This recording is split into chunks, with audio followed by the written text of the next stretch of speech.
Hi, welcome to class. We're the only two right now, but the other ones will show up eventually, right? I hate my life. I hate my life. And Professor Sunreis Productions! Hello class, Professor Sunreis here. Regional season has somewhat started here in Germany again, and you boy got lucky enough to attend the first one I could, and I even topped it. I got top 4 out of 67 or 68 people, I'm not too sure anymore. Playing Brave BK, of course. I thought this would be my last event playing Brave BK, but it worked out so well. I maybe will be playing it in the future again. The event was packed with a lot of meta decks. It was in Recklinghausen, Hero Stash, so I was always prepared for a lot of Dogma and Vogue, which actually got first place and was my only loss in the tournament. Because there are always a lot of people playing the deck. I'm not too sure if it's a very good deck. It definitely has a lot of good matchups because it play a shit ton of hand traps and can still have access to Winder. There was a lot of Brave PK. 3 out of the top 4 people played Brave PK. Brave Prankets took a lot of top card places, I think. Pure Sword Soul and both Brave Tenyi type of decks being Rose Dragon Abuse, decks like base decks. You guys know what I'm talking about. All these variations, be pure Brave Tenyi with Sword Soul, like 3 Axis Brave decks. I think the base decks didn't top, but I'm not even sure if there were any of them, but decks like these. So these were the decks I heavily prepared for them. I had the right meta call, luckily enough.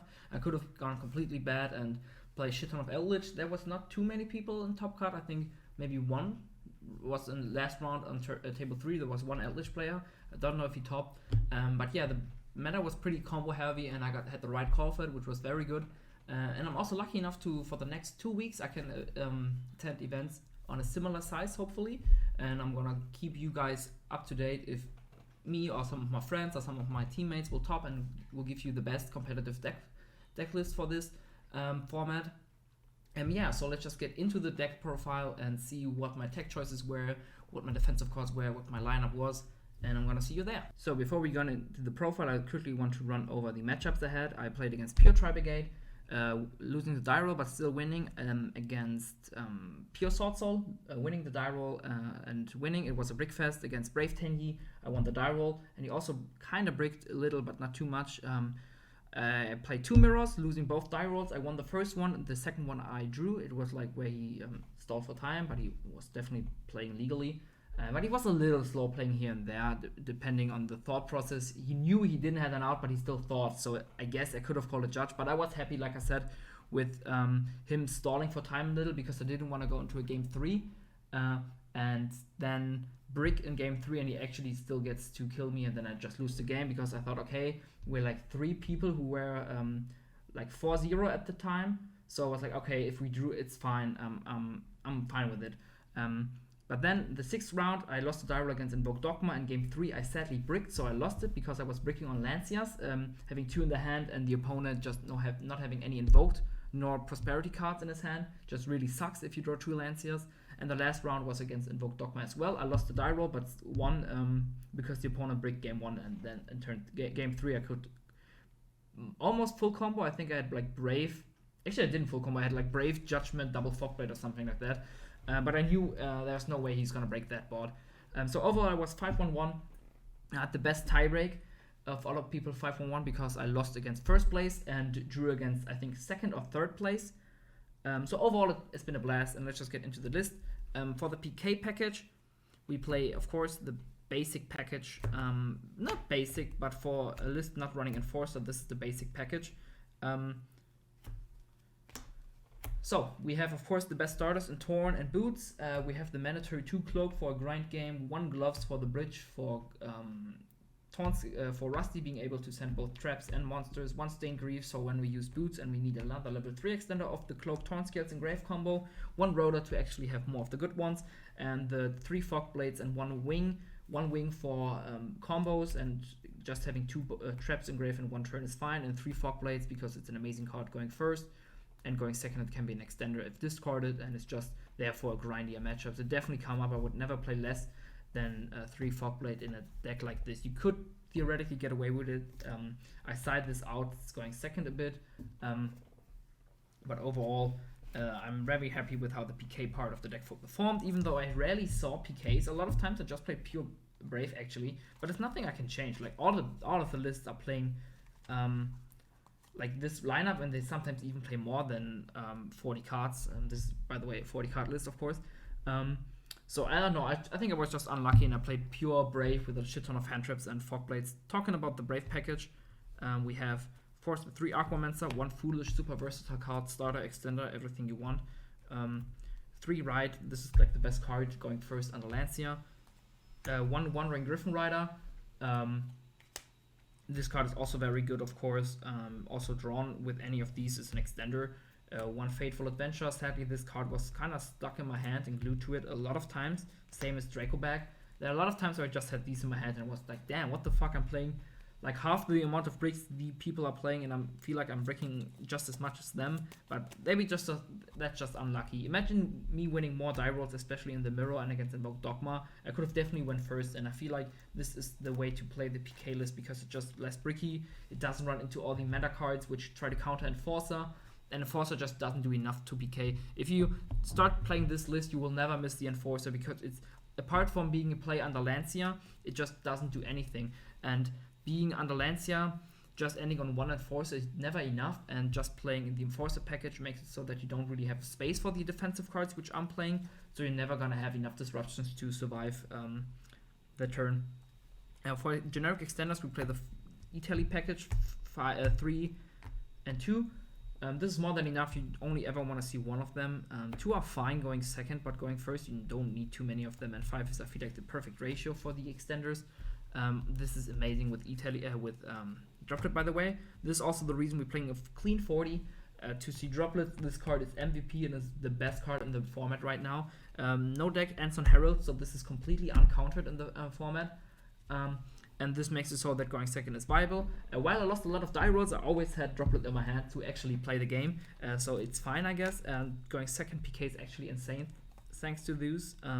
And the way the engine just works and plays into boards. But Droplet's insane.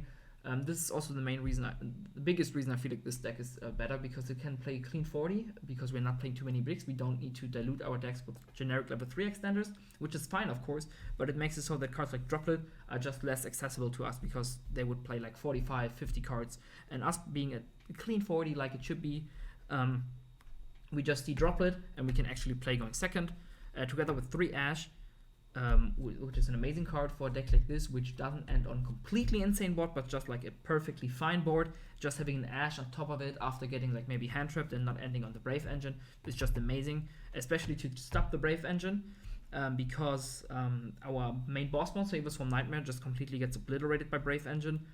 So having this is just really helpful for us to stop it, together with 2 Nib. Probably should have been 1 Nib and 2 Ogre, just for the same reason as Ash is good, because Ogre can stop Brave engine, and going first we are susceptible to the Brave engine. But 2 Nibs worked out fine. I drew this against a PK opponent who didn't draw Brave, and I obliterated him. But like in the intro, my thought process was there was a lot of Invoke Dogma, so I probably should have maybe cut this one out and put a second Ogre in, because Ogre is just a little less worse in that matchup, or maybe even a second Cosmic, but I didn't feel comfortable playing 2 Cosmic at the main because I didn't want to brick on it against Brave PK. While it goes 1-for-1 against a Fog Blade and sometimes can hit a Scythe, it's just not consistent enough. But overall, this is an amazing lineup for defensive cards, and it transitions perfectly into the side deck. This is like one of the rare events where I had the perfect side deck, and it shows all of the times where I feel like my side deck is perfect. I top, so definitely put in a lot of time in your side deck. It's the most important part of the deck building process, and the defensive cards are so amazing and so important for your success at an event. I'm definitely also trying to make a video on how to optimize the side deck in the future, so stay tuned for that. For going first, we're just trying to side out 3 Droplets for 2 Judgment and 1 Called. I really like Judgment because it stops both Dark Ruler and Droplets, which are the cards which can hurt our end board, but they not completely obliterate us, because we end on Griffin, Evil Swarm Nightmare, double Fog Blade, and 1 Pop Engrave. If they Droplet us for 3, so the Rusty, the Nightmare, and the Griffin, they still have to play through 2 Fog Blades, so it's perfectly fine. It's not like we are dying to those cards, but they can definitely hurt us. So just having a clean 1-for-1 trade at our disposal is amazing, and caught by just trying to stop Lanciers, or just setting this with our end board is amazing.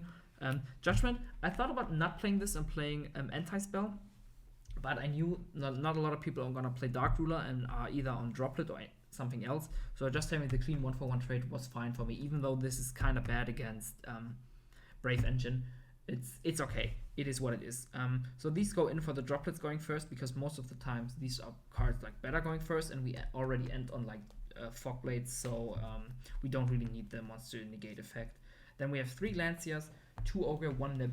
These cards perfectly can get switched out with these cards. So okay, Ash is not impactful enough, for example against Brave PK. Okay, put in these.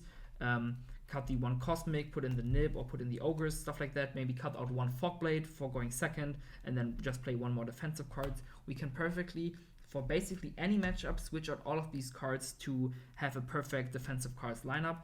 Together with 3 Lightning Storms, these definitely go into this reason as well. And 2 Cosmics against mostly Invoke Dogma, but also against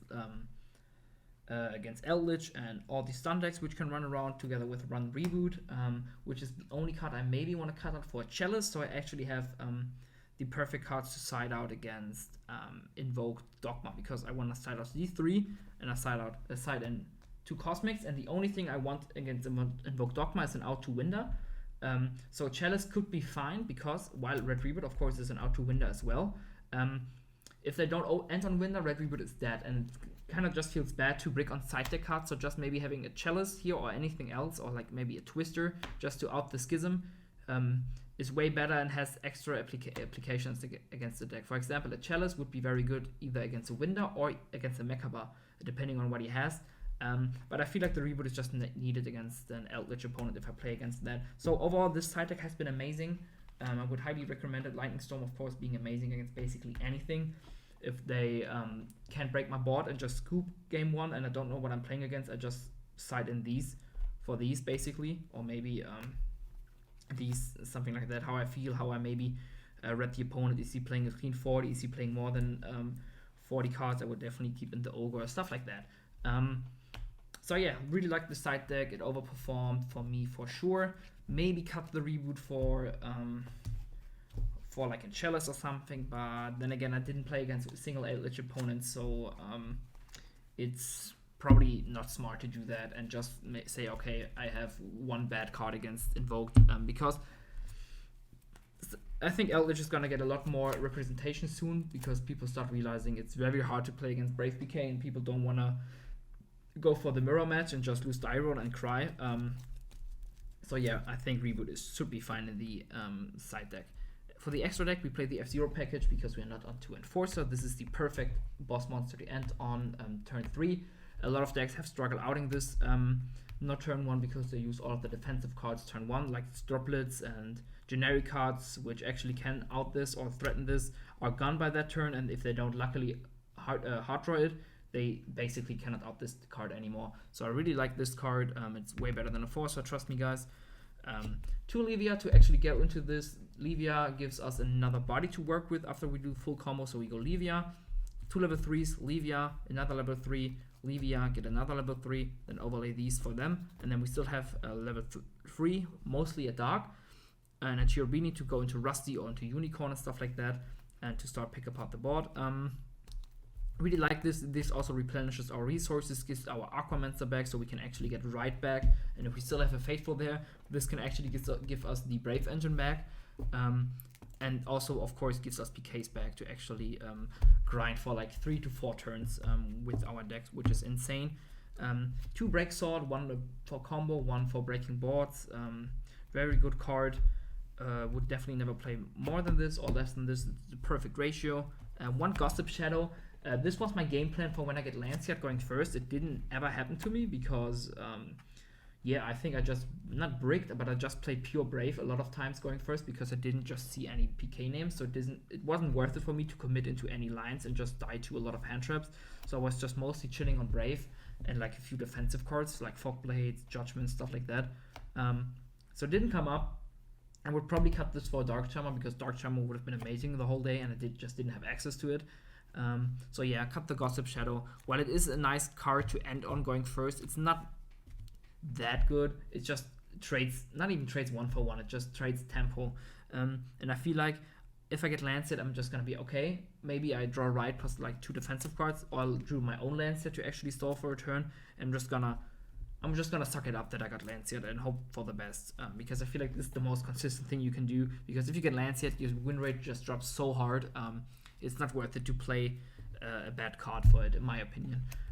One Evil Swarm Nightmare. While this card hard loses to Brave, this is an amazing card to end on because it gives you a disruption the deck doesn't have. Enforcer, while it gives a pop, you already have a pop in Engine over Break Sword, a Rusty play, so it's just not very needed for the end board. And just having 2 books, which can miss timing, but against a lot of decks, this does have value at some point, and just protecting it with an Omni Negate and 2 Fog Blades is very strong. And while I didn't end on it because I didn't get to full combo once, it's still an amazing card.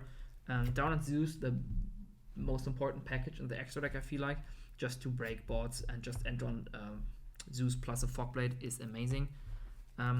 For links, Cherubini, Rusty, the most broken links in this deck, of course. These just are there for combo and they just do their job perfectly fine. For the like board breaking going second cards, we play the Nightmare, Phoenix, Unicorn, and Access Code. These are self-explanatory. I was testing Boral Sword a little, but just I quickly cut it out because this is just way too strong. And one Phoenix is amazing to give Access Code another pop. This can utilize the Brave token after you use the Brave token against a back row deck. Or the Brave Engine, where they maybe negate the Griffin, then you have the Draco back. So Brave Engine plus 1 body can give you basically 3 back row forces. You can have the Griffin to force 1 back row, you have the Draco back to force 1 back row, and then you can use the token and 1 body to go into Phoenix, and hopefully extend off that maybe into Unicorn Access Code to completely shut down the back row, and then just maybe still have PKs in Grave for the next turn. This is like the main game plan against back row, and I really liked Phoenix. I thought maybe, okay, Phoenix or Dark Charmer, but it's definitely Phoenix and Dark Charmer because Phoenix is just so strong, especially because people are not expecting it. And there's basically no card decks in the format right now which play Phoenix in the extra deck, I feel like. All of the decks are just on Unicorn plus Access Code, but Phoenix is just so strong. People somehow forgot how important it is to have like a generic Link 2 which can force back row. These are my tokens. I like them. They are pretty. Colossus Bay. Yeah, this has been it for the deck profile. Like I said, the deck overperformed. Guys, cut the crap. Don't play Enforcer. If you swear you're not playing Enforcer, you guys are dismissed. The video is out. See ya. Peace. Hey, what's up, pretty boy? It's me, F-Zero. You like me, huh? I'm gonna be your new daddy now. Have fun with me in the future.